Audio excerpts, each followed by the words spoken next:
All right, it's Miss Hartley. I knew I had to do something to get y'all's attention, so here we are, AP Human Geography. We're in week 11 or something like that, and I just wanted to kind of give you an idea on what is expected this week. I'm going to try to keep it as short and brief as possible, but you'll be hearing from me quite often, so this is the format that we're going by. So let's see. I've created a first five, a digital first five, and within that, I need you to go ahead and answer the first five initiative. And today it's for you to write a two-sentence description on how the pandemic of the coronavirus and its impact is relevant to human geography.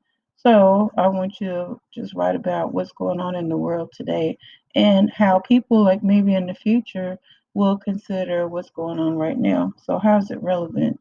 Let's think about some of the things that we've already discussed and that you've learned and integrate that into your answer.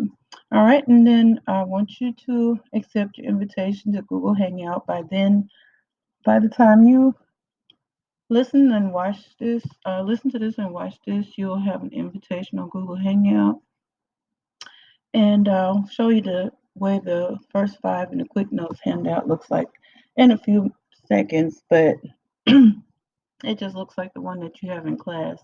I also want to say that this is pretty much an excellent idea for you to, get some of the assignments that you've missed.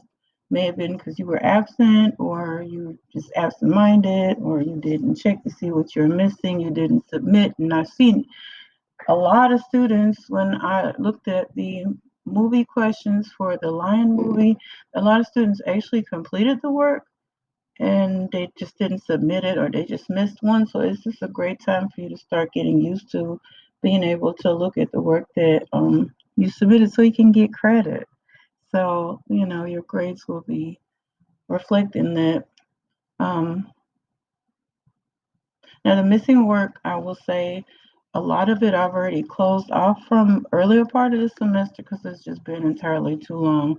I've done makeup work for that for some assignments up to 8 weeks, and that's actually not even acceptable, but I'm getting better with that.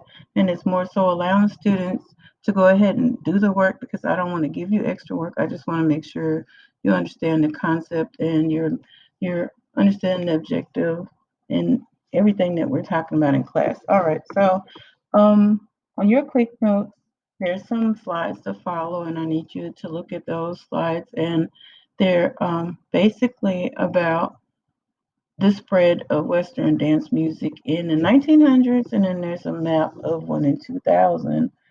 Let me go ahead and go up to it. So this is just describing where the folk and popular leisure activities distributed, and mostly we always talk about popular music. So this is what this is kind of describing. So we're reviewing what we've already learned about, and I want to make sure you get a clear understanding.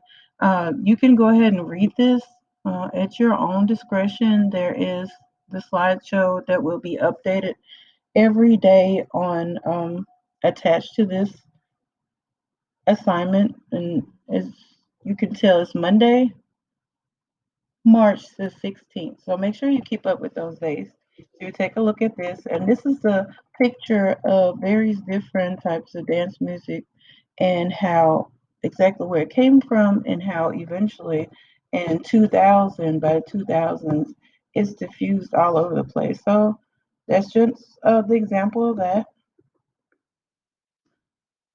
Now it is for you to go ahead and look at examples of different kinds of sports or any other kind of leisure activity that could possibly have spread and diffused all over the world. I don't want you to use TikTok. I don't want you to use Instagram. I would not want to accept anything that's social media. So, put your thinking caps on and think about some things that would possibly spread all over the world, starting. It doesn't have to start here in the United States.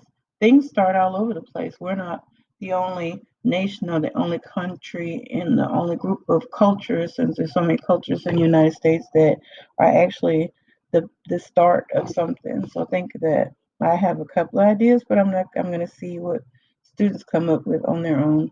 And that description is the fourth slide with notes on it.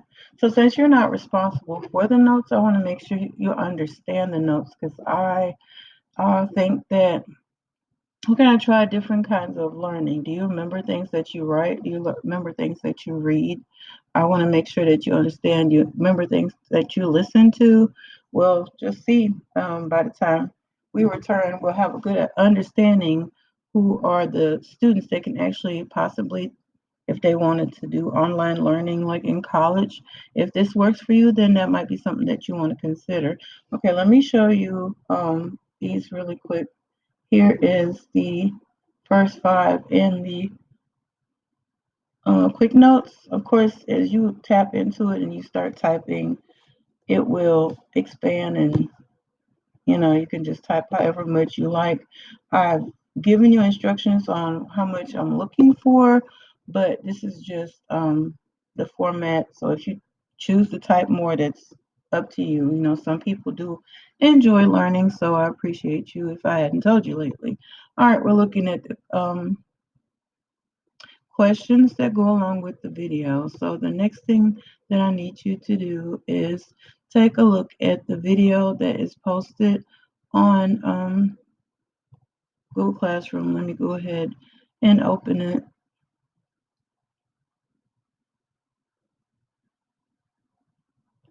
And you'll have a couple of days to complete this. And I just want to see just how interactive you are as a class, or no, more so individually, because now it's really on the individual. So I've uploaded that, and that was, yeah, at 1 o'clock in the morning.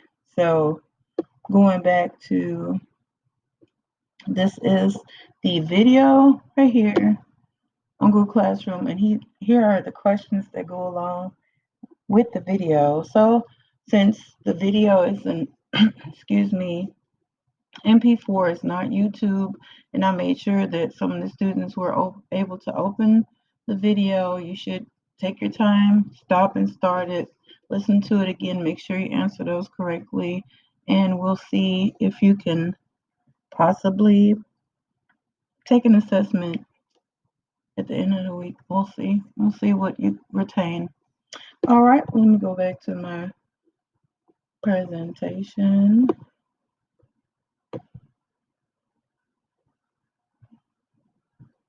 All right, here goes the instructions on the video I just showed you, and just go over the questions. So I'm just making this available for those of you that need to actually visualize it and see it and read it, what they're expected to do. And tomorrow I would like to do a little online discussion. That's one reason why I want you to join Google Hangout, and we will go ahead and start that discussion around lunch. We're going to have a midday class. So this will be more something I'm looking for people to type, and make sure that you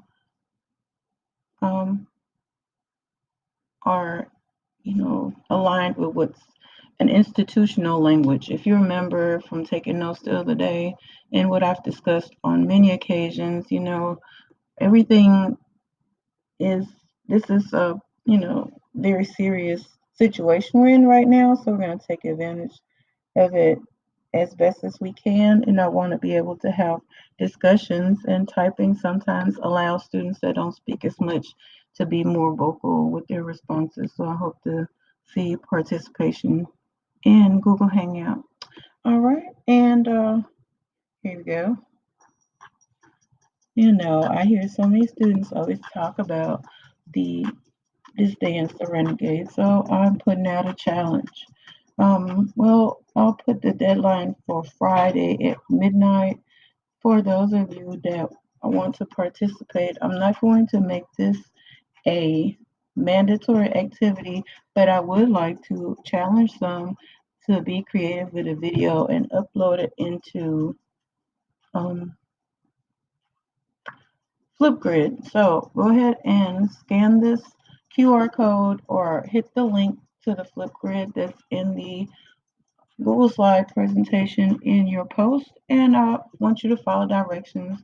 I'm not going to read it to you. If you have any questions, put the questions under this post, and yes, be nominated for the best video. We're going to vote on the best video as I share them. Let me know if you don't want to share your video, if your video is just for me to I don't know, but I think it would be fun.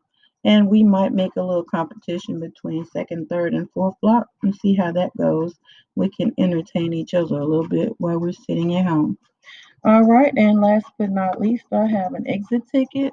And the first student that is able to email me, that's my email. That link should work, and you should be able to find my email.